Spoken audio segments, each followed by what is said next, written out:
Hey, Chris. Hey, what's going on? What you doing? I'm going to show these guys on how to assemble one of these here fuel filter logs for PPM. Alright, so first of all guys, I've got two ends, and if you notice, one end has an O-ring on the inside, and I'll show you, I'll get to that in a second, but okay, a lot of guys wonder where the in and out is of the filter. So, we got our tube. Okay, so what we'll do, we'll start with doing this first. We'll take our O-ring side. Let me see that O-ring again. Right here. Okay, got it. See, it's hard to see. Got it. I got it. It is in there. This side does not have one. It doesn't even have a groove for one. So, one side only. So we'll take this side, and it's always good practice to put a little bit of anti-seize on these, because they do tend to corrode up some. So we'll go ahead and assemble this. Alright, so we got that.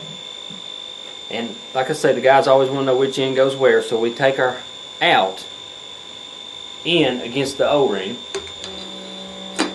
And what that does, when the fuel flows through the filter, that O-ring, this seals against the O-ring, and the fuel goes through the filter and out through the hole, so it is all getting filtered.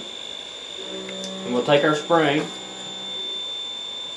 and then our end fitting with the flat.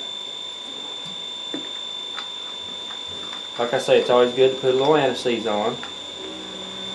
A little tricky to get started, but we got it. We'll tighten that unit up like so. And there we go. Each one of them does come with the paper element. No, yes, it does come in assembly as a paper element.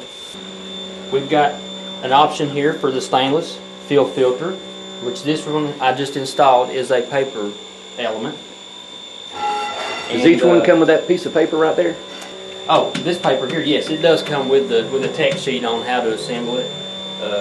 Like I say, but a lot of the fuel filter logs, they do not have an O-ring that seals against your filter element. So that right there is one of our new designs, and it's actually a good design because it does make sure that your O-ring does seal against your filter. But that right there, but yeah, that's a good how-to video on how to assemble one of our PPM fuel filter logs.